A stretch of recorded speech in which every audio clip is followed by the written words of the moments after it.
Olá, sejam bem-vindos ao canal Veritas, eu sou Leila Lopes. Neste vídeo nós vamos dar continuidade ao tema necropolítica e o mandamento bíblico não assassinarás. Vamos neste vídeo ver a diferença que a Bíblia faz entre assassinar e matar.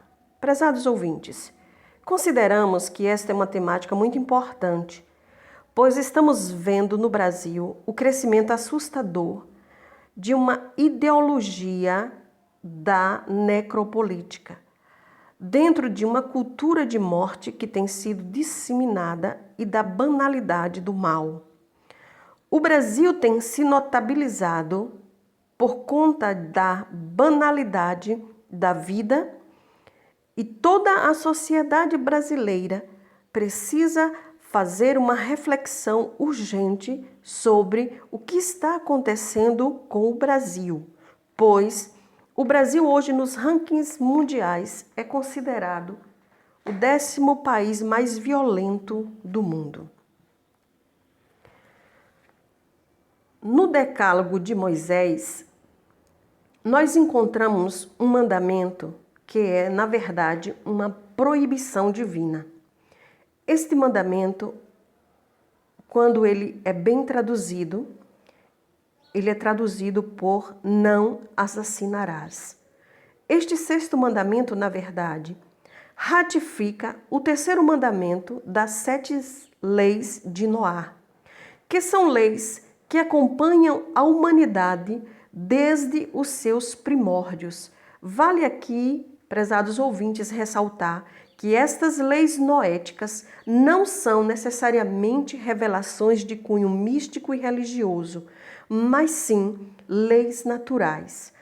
A proibição do assassinato é uma proibição para todas as culturas, em todos os tempos e para todos os povos. Nós encontramos no texto bíblico de Gênesis 9:6 a seguinte declaração, abre aspas, quem derramar sangue do homem, pelo homem seu sangue será derramado, porque a imagem de Deus foi no homem colocada. Fecha aspas. Vamos procurar aqui neste vídeo mostrar que a Bíblia faz uma crucial diferença entre o assassinar e o matar. Para tanto, vamos buscar entender o que está em jogo no mandamento proibitivo do não assassinarás e do matar. No texto do livro de Êxodo 21:14, encontramos a descrição do homicida doloso, sendo este o assassino que premeditou tirar a vida de alguém. Este é o crime que foi planejado e executado de forma intencional. Esse tipo de assassino é considerado como culpado perante as leis de Deus. E nestes casos específicos, caros ouvintes, no texto de Êxodo 21:14 e também no livro de Números, capítulo 35, verso 16 ao verso 23, é previsto que seja aplicado a pena de morte para o assassino doloso. A punição para quem violar o 6º mandamento é, segundo a Bíblia, a execução por decapitação. Está prescrito na Bíblia que a pena de morte para o assassino doloso foi aplicada ou foi instruída por Deus quando nem ainda havia a formação da nação de Israel. Portanto, subentende-se que esta proibição do não assassinarás foi dada para toda a humanidade representada por todas as etnias e nações do planeta Terra. Preste atenção, caro ouvinte, no que diz o texto de Gênesis 9:6, que acabamos de ler. A proibição de Deus é juntamente emitida com a sentença para quem viola esta lei.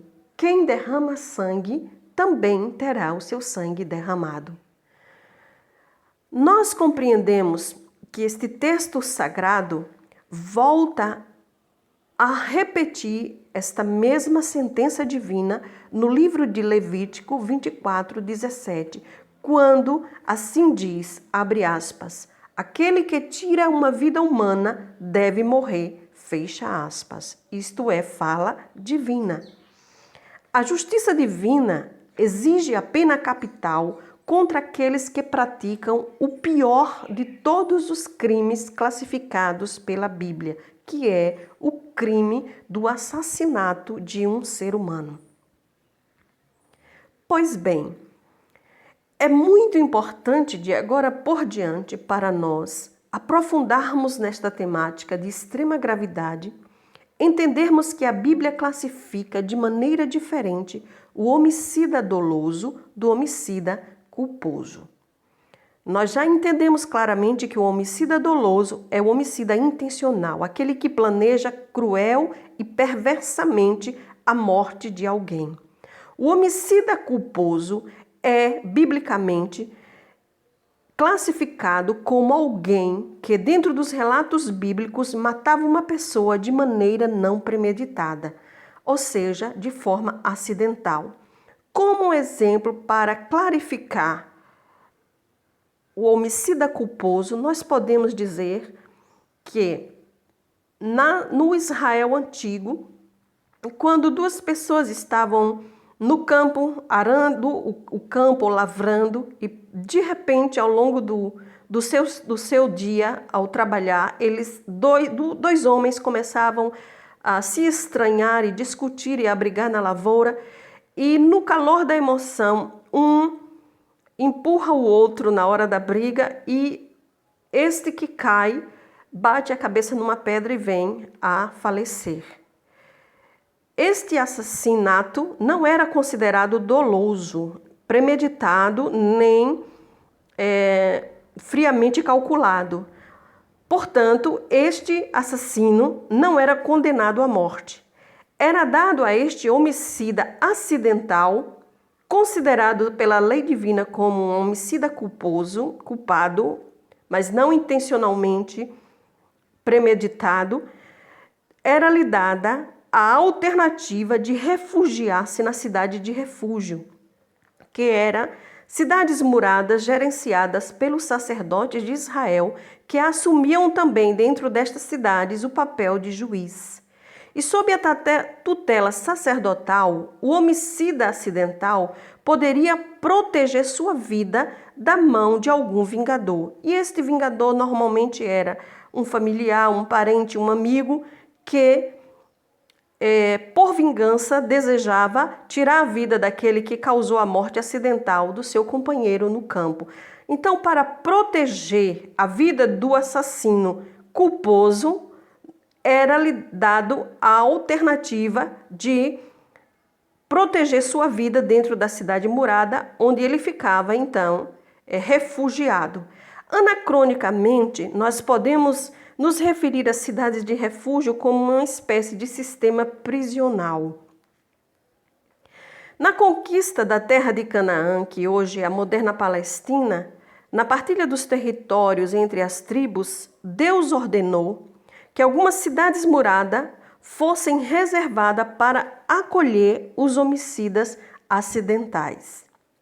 Compreendem agora, caros ouvintes, a diferença que os textos bíblicos revelam acerca do sexto mandamento ao usar o termo lofirçá para não assassinar, diferente do termo mit para matar, distinguindo desta forma o homicida doloso do culposo? Podemos agora compreender exegeticamente o que implica o assassinar e o matar dentro da visão bíblica? Pois bem, cabe aqui, a partir de agora então, fazermos o seguinte questionamento: em quais condições bíblicas é permitido matar? Se quisermos nos aprofundar na exegese destes textos e neste assunto tão grave, biblicamente falando, se faz necessário agora lançarmos mão do entendimento das obras literárias de um famoso e importantíssimo judeu, conhecido como Maimônides, que foi o segundo maior legislador judeu depois de Moisés. Ele é considerado o segundo maior legislador. E Maimônides, além de médico, de filósofo, foi também o maior líder do rabinato moderno, considerado hoje como a segunda maior autoridade no que diz respeito à lei dada por Deus a Moisés no Monte Sinai.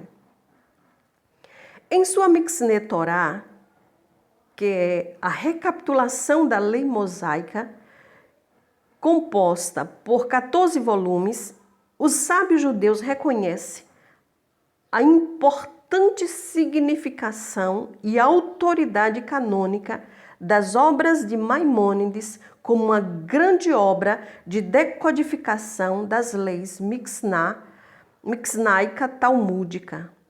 E é baseado nesta decodificação deste laborioso trabalho de Maimônides que encontramos explicitados os textos bíblicos que informam em quais casos é permitido pela lei divina o matar. Primeiro, a Bíblia autoriza o matar em casos de guerra. Quando a vida de civis inocentes corre perigo de ser atacada e civis podem ser mortos por exércitos inimigos, é permitido matar inimigos em guerra para salvar a própria vida, para salvar uma cidade ou para salvar um país. Num estado de guerra, este tipo de situação justificada dentro do estado de guerra é plenamente permitido pela Bíblia. Contudo, é importante salientarmos que, segundo as leis divinas, quem mata por motivo de vingança ou por conta do uso desproporcional da força é culpado e enquadrado na lei divina na condição de homicida doloso. Vamos dar um exemplo para clarificarmos esta questão que estamos aqui tratando. Para entendermos o que significa o uso desproporcional de força em um conflito de guerra, é permitido matar um soldado inimigo se este ameaça vidas. Mas não é permitido, segundo as leis judaicas, depois de render e prender o soldado inimigo, torturá-lo. A prática da tortura, caros ouvintes, através do uso desproporcional da força, que vem a ser quando alguém está rendido, imobilizado e não oferece nenhum perigo a quem o prendeu, é considerado um crime gravíssimo perante Deus torturar esta pessoa rendida. Isto é considerado biblicamente, dentro das leis talmúdicas, um ato de extrema covardia e crueldade, completamente abominado na Bíblia. Quando é praticado o crime da tortura, tanto contra seres humanos como contra animais. Vimos acontecer algumas vezes, e não raras são as vezes, o uso desproporcional de força sendo praticada em nossa nação. Através de denúncias de práticas de tortura e de métodos de linchamento. O uso desproporcional de força tem sido estimulado cada vez mais dentro do território brasileiro. Isto é comprovado através de denúncias de tortura e através de práticas de linchamento. Prezados ouvintes, é expressamente proibido pela Bíblia o uso da vingança. E nos perguntamos o que é a vingança. A grosso modo, podemos dizer que é fazer justiça com as próprias mãos. Isto é vingança. Torturar, levar alguém à morte por linchamento é vingança e, portanto, terminantemente proibido pelas leis bíblicas. Nenhum civil, nem nenhum representante do Estado tem direito de tirar a vida de outro ser humano, a não ser em legítima defesa ou em um declarado estado de guerra, quando o soldado e os civis correm risco de vida. Criminosos, transgressores da lei, biblicamente, devem ser julgados nos países que têm pena de morte, e só as cortes e tribunais têm legitimidade para decidir sobre a pena de morte. A prática da vingança e do uso desproporcional de força é, na verdade, prezados ouvintes, o que instaura a barbárie em uma sociedade. Encontramos, dentro desta vertente que estamos aqui abordando, um texto curioso que exige ser bem elucidado. E este texto fala acerca da condição do ladrão ao ser pego roubando. O texto encontra-se no livro de Êxodo, no capítulo 22, versículo 2 e 3. Vamos fazer a leitura. Abre aspas. Se o ladrão for achado roubando e for ferido e morrer, o que o feriu não será culpado do sangue. Se o sol houver saído sobre ele, o agressor será culpado do sangue. O ladrão fará restituição total e, se não tiver como pagar, será vendido por seu furto. Amados ouvintes, segundo a Bíblia, a punição para o ladrão não é a morte. Ao contrário do que a cultura da morte no Brasil tem impregnado em nossas mentes. A punição do ladrão, segundo as leis bíblicas, deve ser a restituição do roubo. E em Provérbios 6, outro livro bíblico fala que se o ladrão não foi encontrado roubando e o roubo dele não foi praticado apenas para matar a sua fome, porque ele estava sem recursos para comprar o seu alimento ou para obter o seu alimento, este ladrão que roubou deve restituir 6 vezes mais dentro do contexto deste versículo. No contexto deste versículo, aliás, dentro da sociedade judaica antiga, se o ladrão fosse encontrado roubando e não fosse para matar sua fome, ele teria de devolver o objeto do roubo em restituição 6 vezes mais o valor daquilo que ele tinha roubado. E dentro da sociedade antiga judaica, se ele não tivesse condições de devolver o roubo e restituir 6 vezes mais, ele deveria ser levado como servo da pessoa que sofreu o dano do seu roubo e trabalhar para ele pagar com seu trabalho o valor do dano causado ao outro a quem ele roubou. Era essa sua sentença. Ele jamais poderia ser morto sob a condição de estar sob a luz do sol. Vamos procurar entender esse texto de forma mais detalhada. O ladrão que roubou e foi apanhado no roubo, quando ele é apanhado, a Bíblia diz que se ele for apanhado sob a luz do sol, ele não pode, de forma nenhuma, ser ferido de morte. O que vem a ser apanhado sobre a luz do sol significa que o ladrão que cometeu um roubo mas não demonstrou nenhum sinal de que ia matar, nem atentou contra a vida de alguém, não pode ser morto pelas costas de forma traiçoeira ou quando ele já está imobilizado, ele não pode ser covardemente ser assassinado. Isto, segundo a Bíblia, não é legítima defesa. Por que é usado o termo sob a luz do sol? Isso significa que quando nós estamos sob a influência da luz do sol, nós conseguimos ver as coisas de forma nítida, de forma clara, termos clareza de raciocínio, clareza de entendimento, clareza de visão.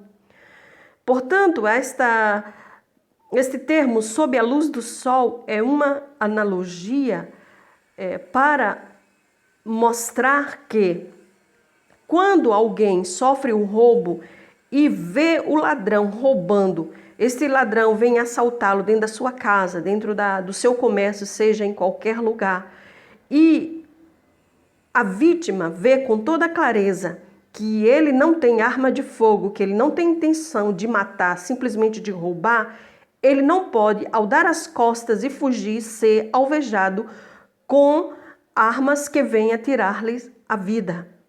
O que a Bíblia, a lei judaica que está nos mostrando e alertando é que mesmo o ladrão, ele não pode ser ferido de morte covardemente. O máximo que se pode fazer, segundo as leis divinas, é tentar imobilizar este ladrão.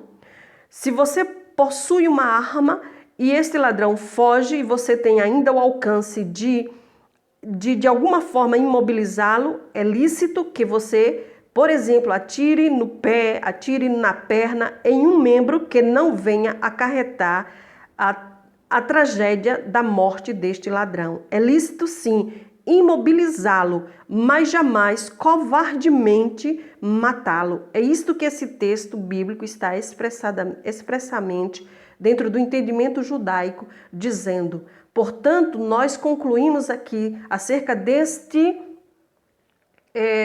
texto que está muito claro que o ladrão, quando o ladrão entra no ambiente e a sua intenção é não matar, ele não pode ser ferido de morte. Defender-se é permitido em qualquer caso, mas vingar-se é expressamente proibido pela lei divina. O conceito de justiça dentro do sistema jurídico judeu não é nunca o conceito da vingança, mas sim a aplicação da lei entre o homem e seu semelhante. Na verdade, prezados ouvintes, é inaceitável para as leis judaicas e leis bíblicas o papel do justiceiro, aquele que faz justiça com suas próprias mãos, de forma covarde, perversa e cruel. No caso de guerra, é permitido matar quando for por legítima defesa e quando for no caso de ter claramente um risco presumido.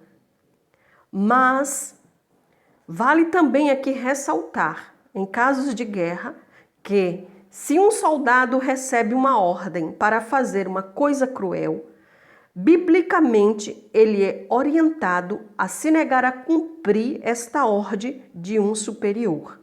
Por exemplo, jogar uma bomba atômica numa cidade de civis inocentes. Ele não é obrigado a fazer esse ato de extrema crueldade. A Bíblia orienta que o soldado não faça tamanha crueldade.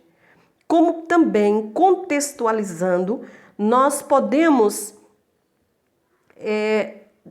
denunciar que um soldado ou um representante do Estado que entra em uma comunidade e atira para matar uma família ou uma comunidade em estado de vulnerabilidade, ele é expressamente proibido pela Bíblia de assim agir. Quando ele assim o faz, mesmo sob a farda do Estado, biblicamente ele é considerado um assassino doloso. A orientação das leis bíblicas e judiciais e judaicas é que tanto judeus quanto pessoas de qualquer nação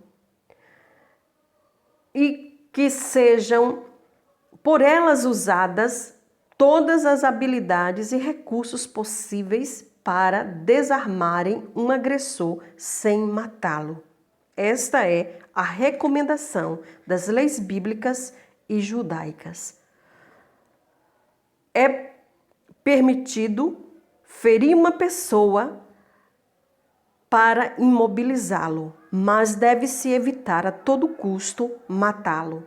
São claras as instruções que nós temos dentro dos livros decodificados da lei judaica, e entre eles nós destacamos o livro Leis e Guerra, no capítulo 9, no versículo 6.